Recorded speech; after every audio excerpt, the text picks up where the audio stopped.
Seu nome, onde trabalha, sua procedência, por favor. Me permita falar de pé, Excelência, porque a minha cadeira aqui está estragada. Bom, esse é o problema. Eu sou Felipe Marcelo Gimenez, eu sou procurador do Estado de Mato Grosso do Sul, minha OAB é MS 7580, estou aqui representando a Associação Pátria Brasil. E não é propriamente uma pergunta, Excelência, eu quero usar uma expressão lá da tua terra.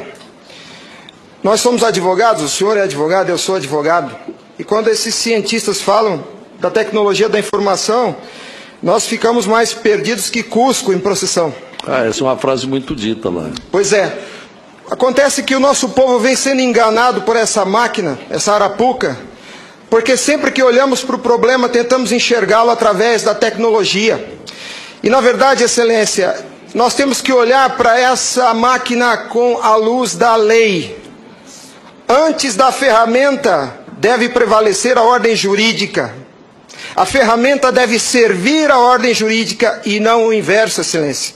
Nós estamos vivendo uma inversão, onde a ordem jurídica é posta de joelhos diante da ferramenta. Por falar em colocar de joelhos, a conduta do ministro Gilmar Mendes em protelar por 2 anos o cumprimento dessa lei deu motivo ao impeachment, ao pedido de impeachment. E eu vou mais além. Me parece que, na verdade, a conduta dele configura o crime de prevaricação, porque se omitir na obrigação do ofício é prevaricação. O que está acontecendo aqui, Excelência? Um dos pilares da República está sendo quebrado. Nossa democracia e a cidadania desse povo está sendo violada, desrespeitada. No entanto, eu quero lembrar aqui uma frase de Billy Graham, um homem que dedicou 99 anos da vida para o bem do próximo. Ele dizia: a coragem é contagiosa, e o senhor está vendo aqui só alguns dos corajosos que se levantaram. Há uma onda gigantesca sendo levantada nesse país, um tsunami que vem em direção a Brasília. Os cidadãos estão indignados. O Tribunal Superior Eleitoral não pode recusar o cumprimento à lei. Se fosse uma ordem judicial, o senhor, Excelência, não teria o direito de cumpri-la parceladamente. É uma lei, não tem vício de forma, nem de iniciativa, nem de conteúdo. Vou ao ponto. Fala-se muito da máquina, eu quero falar do ato jurídico. O senhor, como advogado, entende bem desse assunto. Somente o exercício do voto é secreto para garantir ao cidadão a liberdade de escolha. O ato seguinte, porque o processo eleitoral é feito de etapas, o ato seguinte é um ato administrativo. A contagem de um voto é um ato administrativo e se submete a um requisito de validade sob pena de ser nulo, que é o princípio da publicidade. Qualquer ato administrativo deve ser público. Entenda, Excelência, nós queremos auditar o fato jurídico, não é a máquina. Não nos interessa o software nem a máquina, nem antes nem depois. Nós queremos auditar o fato, que por natureza é um evento. O evento se perde. Por isso a necessidade de dar corpo físico ao fato da contagem do voto, para que se conheça, para que se cumpra o princípio da publicidade, porque a publicidade é erga omnes, é para todos os cidadãos, não é só para o eleitor que olha no visor. Essa contagem do voto deve ser feita para que todos os cidadãos tenham a oportunidade de fiscalizá-la. E não é a contagem de milhões de votos, é a contagem de um voto, de cada voto é um ato administrativo. E será nulo se não for público. Há vários princípios constitucionais que vêm sendo quebrados desde que essa arapuca foi inventada lá em 97. A cidadania, a publicidade, a moralidade, a legalidade e a própria república. Porque nós, cidadãos, não temos sido respeitados na nossa escolha. Nossa escolha só será respeitada se ela for retratada no corpo físico da impressão para cumprir o princípio da publicidade. O exercício do voto é secreto, mas a contagem deve ser pública. E qual que é a artimanha da urna? Ela estende o segredo do exercício até a última etapa. E o sagrado BU, eu vou usar uma expressão de alguém, eu não lembro quem é o proprietário dessa frase. A seita do santo baite tem no altar o BU. O BU não prova nada, Excelência. Quando o BU é imprimido, já houve a contagem dos votos em segredo. A fraude já aconteceu. Porque cada voto contado deve ser público. O BU informa ao senhor, Excelência, o total. nem no condomínio onde eu moro não aceitariam uma eleição assim. Imagine, Excelência, se eu fosse candidato a síndico, colhesse a urna e fosse contar dentro do meu apartamento e voltasse e comunicasse aos condôminos. Aqui está o resultado, eu fui eleito. O BU é a prova da fraude, Excelência. O BU é a prova da fraude. Doutora Simone, apesar de muito jovem, foi minha professora na faculdade. Ela é talvez a cabeça mais qualificada nesse Senado para rezar esse discurso, para dizer o que é um ato administrativo. Gostaria que ela estivesse aqui. O que acontece?